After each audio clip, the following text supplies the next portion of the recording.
One final reason that people have some concern right now is because of the macro situation. It's been talked about a ton, maybe too much. I think people are focused on it right now. I do want to dive into it with you, having a bit of a unique perspective there and living in that Wall Street world for 25 years. You wrote an article the other week about the Fed put, and it kind of made me think differently about quantitative easing and the money printing the Fed is doing. These are like buzzwords that people know, but they never really kind of dive into, what's going on here. When does the Fed actually step in and backstop us and make risk assets stop falling? So I want to talk a little bit about the one valid concern people could have. Bitcoin has never been an environment like this. We're in a downturn for risk assets and we have ridiculously high inflation.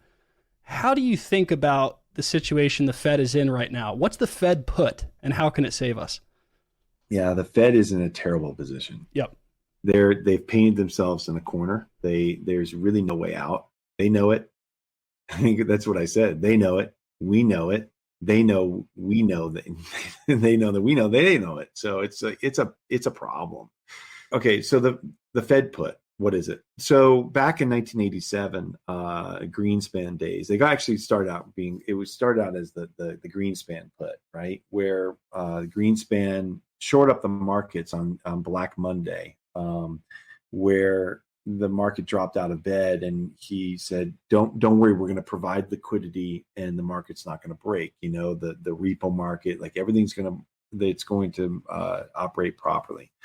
And it was fine, that helped. It gave people confidence, and he didn't really have to do much, but he did say we'd step in and help. That set the stage for a few other times where he had to step in and help. But it really set the stage for, in 1998, there was a firm called Long-Term Capital Management. It was run by some Nobel laureates.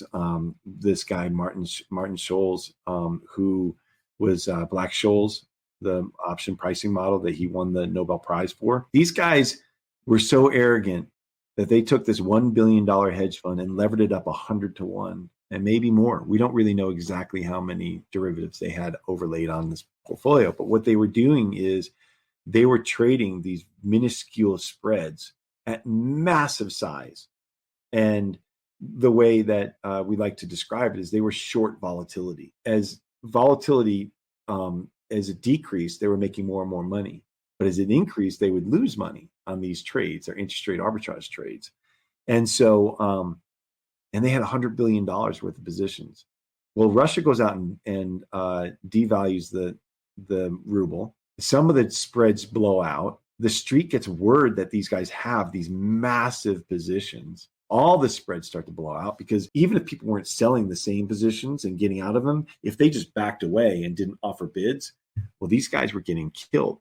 So in a matter of days, Long-Term Capital Management went from being, a hedge fund darling to threatening to take down the entire financial world. And so Goldman goes to the New York Fed, and they say, if you don't bail them out, we're going to have a collapse. There's going to be contagion like you've never seen. And so that's where it really started, the Fed put, and they stepped in and helped them. So now flash forward to 2008, the great housing crisis, the global financial crisis, and the Fed steps in with trillions of dollars of help in that situation. That was just a prelude to the market melting down in March of 2020 because of coronavirus and the lockdowns, them printing, double the amount. Now you've seen the impact of it, and where we are now, which is what your question was, like, where do I see, like, what can they do? Well, the problem is they printed so much money that we had no choice but have assets inflate everywhere. When you lend BlackRock and Berkshire Hathaway, literally trillions of dollars to just go and buy every single asset they can find, of course things are going to go up in price, and then everything follows. If houses go up in price, well, what do you think happens to the price of wood? Well, we saw that, or copper, saw that, steel, saw that. I mean, everything goes up in price. It's just a reality. And then the market value of the house goes up. That makes the taxes go up. That makes the rents go up. I mean, everything goes up. And now we're seeing it in food, obviously in gas, and that partially has to do with our fumbling around with Russia. But, Everything's up in price, and it's a major problem. There, the supply chain issues are definitely impactful to it. There's no doubt about it. I'm not on one line or the other. They're definitely impactful to it. But the core issue is the money printing. Okay, so what do? All right, so the Fed put is that quantitative easing where they offer liquidity to the market. They buy treasuries. They buy corporate bonds. The Fed is they. The Fed goes in and actually buys these assets and puts it on their balance sheet. Okay, and now they have issued so much debt that they basically issue debt, put it in the system, pay for it, put cash in the system, and that all goes out into the system, right? And causes all this inflation. But now they have to roll it back. They need to sell some of this debt off of their balance sheet. You've heard them talk about selling about $95 billion worth of debt monthly, which they're just now starting to do. Mm-hmm. Super reactionary, super slow. I mean, some people would say that it's borderline criminal, but I mean, it's just incompetence. I just can't believe that they let it go on this long. Now they've raised rates just 75 basis points, and they have to keep raising rates. Why? Because they've got to deal with the inflation. The inflation is burning near out of control. The problem is they're also seeing at the same time hints of stagflation, where the economy is slowing down. We just had a negative GDP print, but prices are still going up. I mean, prices are not coming down. They're still going up. Yeah, inflation was 8.1 or 8.2 versus the 8.5 the month before, but it's still over 8%. Prices are still rising, right?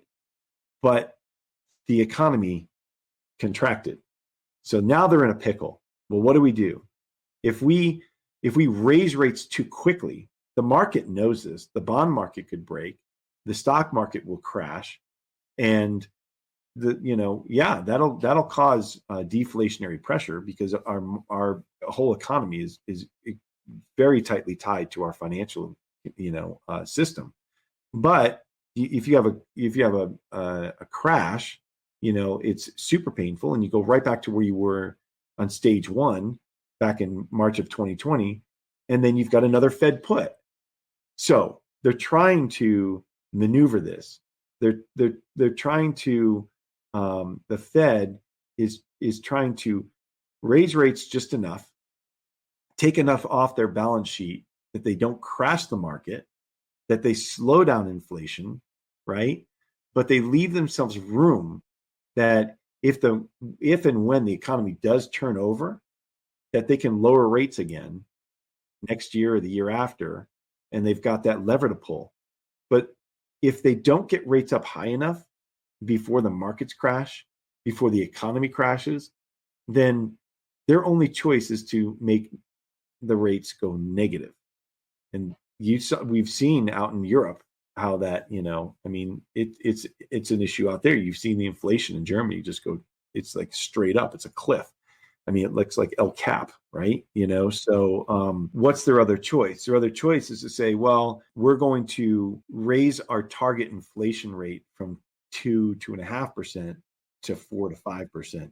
Yeah. They're trying to get into a situation again where they can play the plunge protection backstop Fed put role, but they now have to kind of walk this very delicate line of let's not crash it too much while at the same time we have to get rates high enough. The way that you just described that they might have to raise the target inflation to something like 4%. I mean, if that sticks around and other central banks kind of change their policy and target that as well, if that's just the world we're going to live in for the next 30, 40, 50, that further reiterates the need for Bitcoin. Yeah, well, think about it. Then that only is going to, US dollar is, if we're allowing inflation to run at 4 to 5%, what does that do to a country like Venezuela or Lebanon? You will see currencies collapse. And we already are. The US dollar, they're going to look. We're super blessed here and entitled in America because we haven't had to worry about our bank accounts being seized or shut down or our dollars being revalued, devalued like they have in those places. And it's devastating. but we will see a lot of pain. It's just, I don't think that we're going to see it here in America yet. We'll be the last one. In my opinion, America will be the US dollar will be the last one to collapse. And that's going to take a long time. But, I think we'll remain the reserve currency of the world. And in the not too distant future, Bitcoin will be the reserve asset, and it'll be your checkings and savings. I mean, a few years ago when people were saying Bitcoin had a chance to be the world reserve asset, world reserve currency, I would kind of brush it off. And I've been a giant Bitcoin believer, been kind of all into this crypto thing for 5 or 6 years now. Only recently, like in my conversations in the last year or two with what's happened here in our country and around the world, the money printing, I'm finally actually starting to believe that. I told that to Mike Alfred too during our conversation. It's like that, what used to be a pipe dream for some Bitcoiners, and there's going to be turmoil in the world. I'm not saying it's all going to be a pretty transition, but it's not so crazy to think that anymore based on the way things are playing out. Like that reality is only becoming more likely. It's where we're headed. And I don't know if I see the Bitcoin become the US, the reserve currency in my lifetime.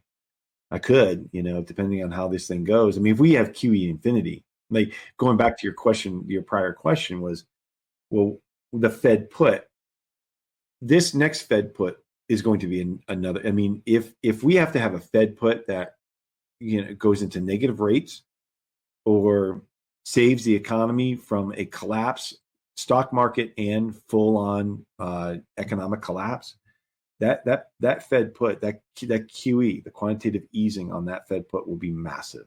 Eventually, that one or one or two after that will dwarf what we saw in 2020, and then God only knows. And it's that'll force a lot of currencies around us just to collapse, and the US dollar will benefit for a little while until it doesn't. Crazy times, James. I appreciate you coming on and walking through this, man. This is powerful stuff. Yeah, I appreciate you having me on. I enjoy it. I like helping people understand some stuff, and I do. I appreciate it.